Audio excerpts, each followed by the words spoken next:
ए खुदा के बंदे, लाख दलदल हो चाहे, पाँव जमाए रखिए, हाथ खाली ही सही ऊपर उठाए रखिए। कौन कहता है छलनी में पानी रुक नहीं सकता, बर्फ़ बनने तक हौसला तो बनाए रखिए। एक बार फिर से आप सभी का स्वागत है सुनो कहानी चैनल में। दोस्तों, आज मैं लेकर आई हूँ मुंशी प्रेमचंद द्वारा लिखित कहानी बलिदान। लेकिन कहानी शुरू करने से पहले मेरी आप सभी से एक रिक्वेस्ट है कि जिन्होंने अभी तक चैनल को सब्सक्राइब नहीं किया है वो सब्सक्राइब कर लें और जितना हो सके अपने फ्रेंड्स और रिलेटिव्स के साथ शेयर करें। तो चलिए सुनते हैं आज की कहानी बलिदान। मनुष्य की आर्थिक अवस्था का सबसे ज़्यादा असर उसके नाम पर पड़ता है। मोजे मैला के मंगरू ठाकुर से कांस्टेबल हो गए हैं। उनका नाम मंगल सिंह हो गया है। अब उन्हें कोई मंगरू कहने का साहस नहीं कर सकता। कल्लू अहीर ने जब से हल्के के थानेदार साहब से मित्रता कर ली है और गांव का मुखिया हो गया है, उसका नाम कालिका दिन हो गया है। अब उसे कोई कल्लू कहे तो आंखें लाल पीली करता है। इसी प्रकार हरक चंद्र कुर्मी अब हरकू हो गया है। आज से 20 साल पहले उसके यहाँ शक्कर बनती थी, कई हल्की खेती होती थी और कारोबार खूब फैला हुआ था। लेकिन विदेशी चक्कर की आमद ने उसे मटियामेट कर दिया। धीरे धीरे कारखाना टूट गया, जमीन टूट गई, ग्राहक टूट गए और वह भी हार कर टूट गया। 70 वर्ष का बूढ़ा जो एक तकिएदार माचे पर बैठा हुआ नारियल पिया करता था, अब सिर पर टोकरी लिए खाद फेंकने जाता है। परंतु उसके मुख पर भी एक प्रकार की गंभीरता, बातचीत में अब भी एक प्रकार का अक्कड़पन, चाल ढाल में अब भी एक प्रकार का स्वाभिमान भरा हुआ है। इन पर काल की गति का प्रभाव नहीं पड़ा। रस्सी जल गई पर बल नहीं टूटा। भले दिन मनुष्य के चरित्र पर सदैव के लिए अपना चिन्ह छोड़ जाते हैं। हरखू के पास अब केवल 5 बीघा जमीन है, केवल 2 बैल हैं और एक हल्की खेती होती है। लेकिन पंचायतों में आपस की कलह में उसकी सम्मति अब भी सम्मान की दृष्टि से देखी जाती है। वह जो बात कहता है बेलाग कहता है और गांव के अनपढ़े उसके सामने मुंह भी नहीं खोल सकते। हरखू ने अपने जीवन में कभी दवा नहीं खाई। वह बीमार जरूर पड़ता, कुआर मास में मलेरिया से कभी न बचता था, लेकिन 10-5 दिन में वह बिना दवाई खाए ही चंगा हो जाता था। इस वर्ष भी कार्तिक में बीमार पड़ा और यह समझकर कि अच्छा तो हो ही जाऊंगा, उसने कुछ परवाह नहीं की। परंतु अब की बार ज्वर मौत का परवाना लेकर चला था। 1 सप्ताह बीता, दूसरा सप्ताह बीता, पूरा महीना बीत गया, पर हरखू चारपाई से नहीं उठा। अब उसे दवा की जरूरत मालूम हुई। उसका लड़का गिरधारी कभी नीम के सींके पिलाता, कभी गुर्ज का सत, कभी गदा पूर्णा की जड़, पर इन औषधियों से कोई फायदा नहीं होता था। हरखू को विश्वास हो गया कि अब संसार से चलने के दिन आ गए। एक दिन मंगल सिंह उसे देखने गए। बेचारा टूटी खाट पर पड़ा राम राम जप रहा था। मंगल सिंह ने कहा, बाबा, बिना दवाई खाई अच्छे ना हो, कुनैन क्यों नहीं खाते? हरखू ने उदासीन भाव से कहा, तो लेते आना। दूसरे दिन कालिका दिन ने आकर कहा, बाबा, 2-4 दिन कोई दवा खा लो, अब तुम्हारी जवानी की देह थोड़ी ही है जो बिना दवा दर्पण के अच्छे हो जाओगे। हरखू ने उसी मदभाव से कहा, तो लेते आना, लेकिन रोगी को देखकर आना एक बात है, दवा लाकर उसे देना दूसरी बात है। पहली बात शिष्टाचार से होती है और दूसरी सच्ची संवेदना से। न मंगल सिंह ने खबर ली और न ही कालिका दिन ने और न ही किसी तीसरे ने ही। हरखू दालान में खाट पर पड़ा रहता। मंगल सिंह कभी नजर आ जाते तो कहता, भैया वह दवा नहीं लाए? मंगल सिंह कतराकर निकल जाते। कालिका दिन दिखाई देते तो उनसे भी यही प्रश्न करता, लेकिन वह भी नजरें बचा लेता। या तो उसे यह सूझता ही नहीं था कि दवा पैसों के बिना नहीं आती, या वह पैसों को जान से भी ज़्यादा प्रिय समझता था, अथवा वह जीवन से निराश हो गया। उसने कभी दवा के दाम की बात नहीं की। दवा न आई, उसकी दशा दिनों दिन बिगड़ती गई, यहाँ तक कि 5 महीने कष्ट भोगने के बाद उसने ठीक होली के दिन शरीर त्याग दिया। गिरधारी ने उसका शव बड़ी धूमधाम से निकाला। क्रियाक्रम बड़े हौसले से किया। कई गांव के ब्राह्मणों को निमंत्रित किया। बेला में होली न बनाई गई, न अबीर और गुलाल उड़ी, न डफली बजी, और न ही भंग की नालियां बही। कुछ लोग मन ही मन में हरखू को कोसते जरूर थे कि बुढ़े को आज ही मरना था, 2-4 दिन बाद मरता तो क्या हो जाता। लेकिन इतना निर्लज कोई न था कि शोक में आनंद मनाता। वह शहर नहीं था जहाँ कोई किसी के काम में शरीक नहीं होता, जहाँ पड़ोसी के रोने पीटने की आवाज़ हमारे कानों तक नहीं पहुँचती। हरखू के खेत गांव वालों की नज़र में चढ़ गए थे। 5 बीघा जमीन कुएं के निकट थी। खाद 5 से लदी हुई थी। मेड़े बांध के ठीक थी। उनमें 3-3 फसलें पैदा होती थी। हरखू के मरते ही उन पर चारों ओर से धावे होने लगे। गिरधारी तो क्रियाक्रम में फंसा हुआ था। उधर गांव के मनचले किसान लाला ओंकार नाथ को चैन न लेने देते थे। नजराने की बड़ी बड़ी रकमें पेश हो रही थी। कोई साल भर का लगान पेशगी देने को तैयार था। कोई नजरानों की दूनी रकम का दस्तावेज लिखने को तुला हुआ था। लेकिन ओंकारनाथ सबको टालते रहते थे। उनका विचार था कि गिरधारी का हक सबसे ज़्यादा है। वह अगर दूसरों से कम भी नजराना दे तो खेत उसी को देना चाहिए। जब गिरधारी क्रियाक्रम से निवृत्त हो गया और चैत का महीना भी समाप्त होने को आया, तब जमींदार साहब ने गिरधारी को बुलाया और उससे पूछा, खेतों के बारे में क्या कहते हो? गिरधारी ने रोकर कहा, उन्हीं खेते का ही तो सहारा है साहब, जोतूंगा नहीं तो खाऊंगा क्या? ओंकारनाथ, नहीं, जरूर जोतो, खेत तुम्हारे हैं, मैं तुमसे छोड़ने को नहीं कहता हूँ। हरखू ने उन्हें 20 साल तक जोता, उन पर तुम्हारा हक है। लेकिन तुम देखते हो अब जमीन की दर कितनी बढ़ गई है। तुम 8 रुपये बीघे पर जोतते थे, मुझे 10 रुपये मिल रहे हैं, और नजराने के रुपए 100 अलग। तुम्हारे साथ रियायत करके लगान वही रखता हूँ, पर नजराने के रुपए तुम्हें देने ही पड़ेंगे। गिरधारी, सरकार, मेरे घर में तो इस समय रोटियों का भी ठिकाना नहीं है, इतने रुपए कहाँ से लाऊंगा? जो कुछ भी जमा जजा थी दादा के काम में उठ गई।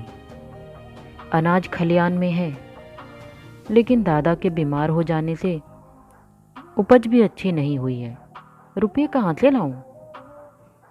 ओंकारनाथ, यह सच है, लेकिन मैं इससे ज़्यादा रियायत नहीं कर सकता। गिरधारी, नहीं सरकार, ऐसा न कहिए, नहीं तो हम बिन मारे मारे जाएंगे। आप बड़े होकर कहते हैं तो बैल बधिया बेचकर 50 रुपया कर सकता हूँ, इससे बेशी की हिम्मत नहीं पड़ती। ओंकारनाथ चिढ़कर बोले, तुम समझते होगी कि हम ये रुपए लेकर अपने घर में रख लेते हैं और चैन की बंसी बजाते हैं, लेकिन हमारे ऊपर जो कुछ गुजरती है हम ही जानते हैं। कहीं यह चंदा, कहीं वह इनाम, इनके मारे कचुम्बर निकल जाता है। बड़े दिन में सैकड़ों रुपयों डालियों पर उड़ जाते हैं। जिसे डाली न दो वही मुंह फुलाता है। जिन चीज़ों के लिए लड़के तरस कर रह जाते हैं उन्हें बाहर से मंगाकर डालियों में सजाता हूँ। उस पर कभी कानून को आ गए, कभी तहसीलदार, कभी डिप्टी साहब का लश्कर आ गया। सब मेरे मेहमान होते हैं। अगर न करूँ तो नक्कू बनूँ, सबकी आंखों में कांटा बनूँ। यह सब कहाँ से है? बस यही जी चाहता है कि कि छोड़कर निकल जाऊं, लेकिन हमें तो परमात्मा ने इसलिए बनाया है कि एक से रुपया सता कर ले और दूसरे को रो रो कर दे। यही हमारा काम है। तुम्हारे साथ रियायत कर दे रहा हूं, लेकिन तुम इतनी रियायत पर भी खुश नहीं होते, तो हरी इच्छा। नजराने में एक पैसा भी रियायत नहीं होगी।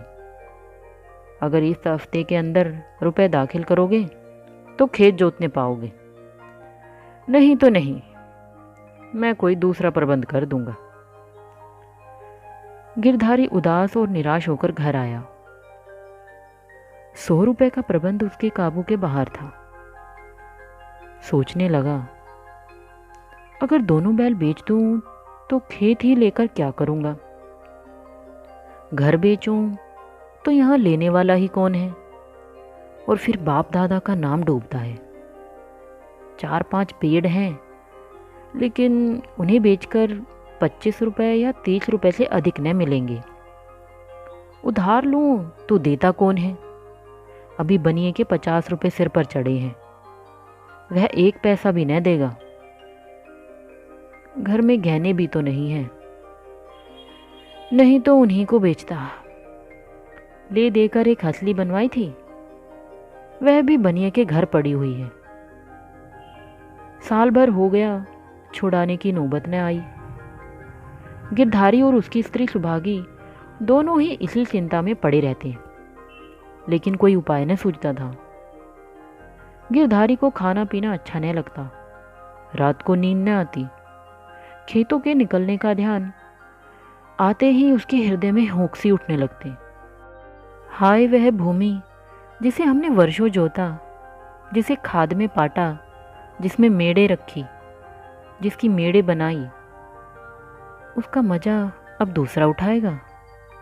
ये खेत गिरधारी के जीवन के अंश हो गए थे। उनकी एक एक अंगुल भूमि उसके रक्त से रंगी हुई थी। उनका एक एक परमाणु उसके पसीने से तर हो गया था। उनके नाम उसकी जीवा पर उसी तरह आते थे जिस तरह अपने तीनों बच्चों को। कोई 2400 का, कोई 2200 का, कोई नाले वाला, कोई तैले वाला था। इन नामों के स्मरण होते ही खेतों का चित्र उसकी आंखों के सामने खिंच जाता था। वह इन खेतों की चर्चा इस तरह करता मानो वे सजीव हैं, मानो उसके भले बुरे के साथी हैं। उसके जीवन की सारी आशाएं, सारी इच्छाएं, सारे मंसूबे, सारी मन की मिठाइयाँ, सारे हवाई किले इन्हीं खेतों पर अवलंबित थे। इसके बिना वह जीवन की कल्पना ही नहीं कर सकता था, और वे ही अब हाथ से निकले जाते हैं। वह घबराकर घर से निकल जाता और घंटों उन्हीं खेतों की मेड़ों पर बैठा हुआ रोता, मानो उससे विदा हो रहा हो। इस तरह एक सप्ताह बीत गया और गिरधारी रुपए का कोई बंदोबस्त न कर सका। 8वें दिन उसे मालूम हुआ कि कालिका दिन ने 100 रुपये नजराने देकर 10 रुपये भीगे पर खेत ले लिए। गिरधारी ने एक ठंडी सांस ली। एक क्षण बाद वह अपने दादा का नाम लेकर बिलक बिलक कर रोने लगा। उस दिन घर में चूल्हा नहीं जला। ऐसा मालूम होता था मानो हरखू आज ही मरा है। लेकिन सुभागी यो चुपचाप बैठने वाली स्त्री न थी।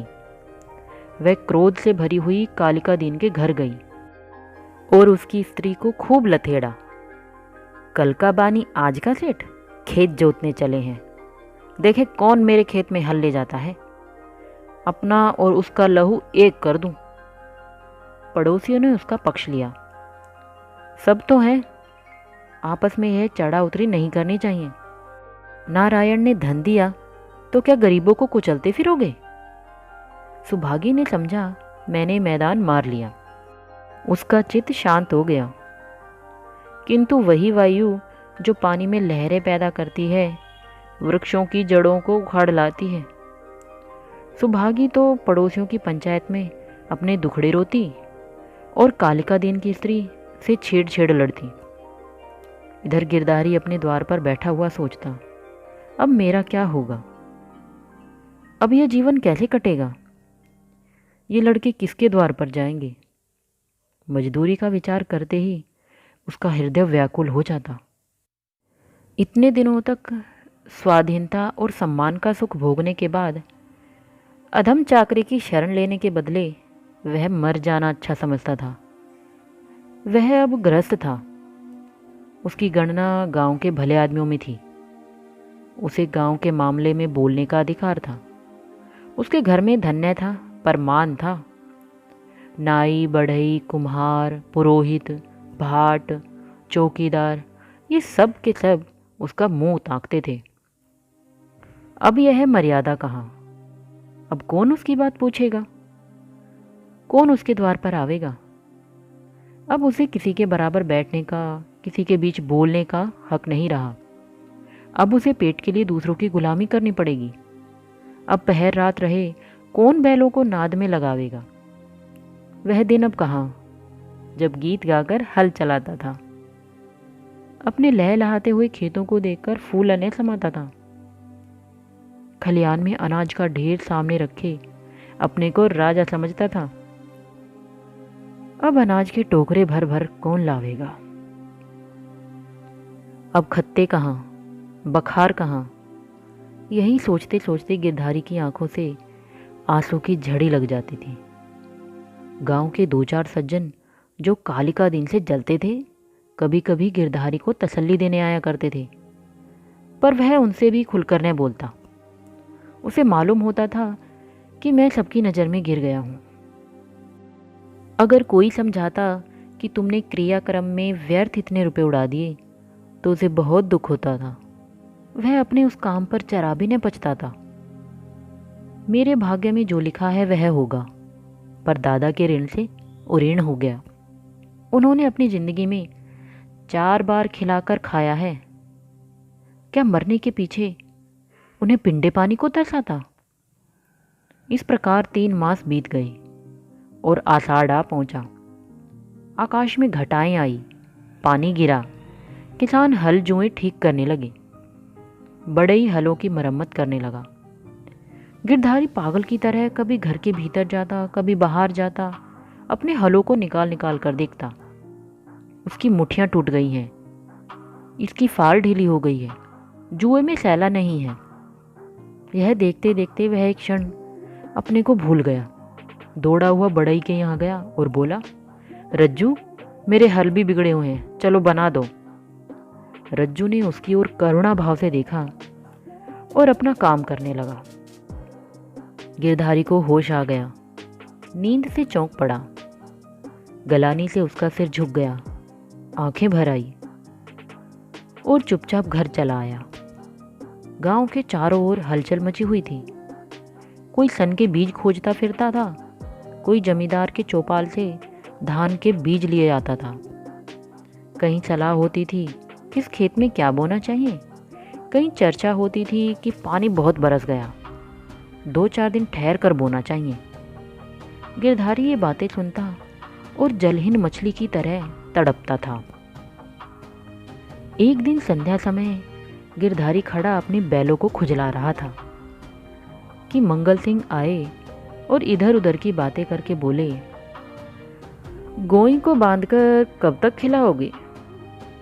निकाल क्यों नहीं देते? गिरधारी ने मलिन भाव से कहा, हाँ, कोई ग्राहक ले तो निकाल दूं। मंगल सिंह, एक ग्राहक तो हम ही हैं, हम ही को दे दो। गिरधारी अभी कुछ उत्तर न देने पाया था कि तुलसी बनिया आया और गरज कर बोला, गिरधर, तुम्हें रुपए देने हैं कि नहीं, वैसा कहो। 3 महीने से हीला हवाला करते चले आते हो। अब कौन खेती करते हो कि तुम्हारी फसल के भरोसे बैठे रहें? गिरधारी ने दीनता से कहा, साहब, जैसे इतने दिनों माने हो, आज और मान जाओ। कल तुम्हारी एक एक कौड़ी चुका दूंगा। मंगल और तुलसी ने इशारों से बातें की और तुलसी भुनभुनाता हुआ चला गया। तब गिरधारी मंगल सिंह से बोला, तुम इन्हें ले लो तो घर के घर ही में रह जाएं, कभी कभी आंख से देख तो लिया करूंगा। मंगल, मुझे अभी तो ऐसा कोई काम नहीं, लेकिन घर पर सलाह करूँगा। गिरधारी, मुझे तुलसी के रुपए देने हैं, नहीं तो खिलाने को तो भूसा है। मंगल, यह बड़ा बदमाश है, कहीं नालिश न कर दे। सरल हृदय गिरधारी धमकी में आ गया और कार्यकुशल मंगल सिंह को सस्ता सौदा करने का यह अच्छा अवसर मिल गया। 80 रुपए की जोड़ी 60 रुपए में ठीक कर ली। गिरधारी ने अब बैलों को न जाने किस आशा से बांधकर खिलाया। आज आशा का वह कल्पित सूत्र भी टूट गया। मंगल सिंह गिरधारी की खाट पर बैठे रुपए गिन रहे थे और गिरधारी बैलों के पास विषादमय नेत्रों से उनकी मुंह की ओर ताक रहे थे। हाय, यह मेरे खेत का माने वाले, मेरे जीवन का आधार, मेरे अन्नदाता, मेरे मान मर्यादा की रक्षा करने वाले, जिनके लिए पहर रात से उठकर छाती काटता था, जिनके खली दाने की चिंता अपने खाने से ज़्यादा रहती थी, जिनके लिए सारा घर दिन भर हरियाली उखाड़ता करता था, ये मेरी आशा की 2 आंखें, मेरे इरादे के 2 तारे, मेरे अच्छे दिनों के चिन्ह, मेरे 2 हाथ अब मुझसे विदा हो रहे हैं। जब मंगल सिंह ने रुपए गिनकर रख दिए और बैलों को ले चले, तब गिरधारी उनके कंधों पर सिर रखकर खूब फुट फुट कर रोया। जैसे कन्या मायके विदा होते समय माँ बाप के पैरों को नहीं छोड़ती, उसी तरह गिरधारी इन बैलों को न छोड़ता था। सुभागी भी दालान में खड़ी रो रही थी और छोटा लड़का मंगल सिंह को एक बांस की छड़ी से मार रहा था। रात को गिरधारी ने कुछ नहीं खाया, चारपाई पर पड़ा रहा। प्रातःकाल सुभागी चिलम भरकर ले गई तो वह चारपाई पर न था। उसने समझा कहीं गए होंगे, लेकिन जब 2-3 घड़ी दिन चढ़ाया और वह न लौटा तो उसने रोना धोना शुरू कर दिया। गांव के लोग जमा हो गए, चारों ओर खोज होने लगी, पर गिरधारी का पता न चला। संध्या हो गई, अंधेरा छा रहा था। सुभागी ने दिया जलाकर गिरधारी के सिरहाने रख दिया और बैठी द्वार की ओर ताक रही थी कि सहसा उसे पैरों की आहट मालूम हुई। सुभागी का हृदय धड़क उठा। वह दौड़कर बाहर आई और इधर उधर ताकने लगी। उसने देखा कि गिरधारी बैलों की नाद के पास सिर झुकाए खड़ा है।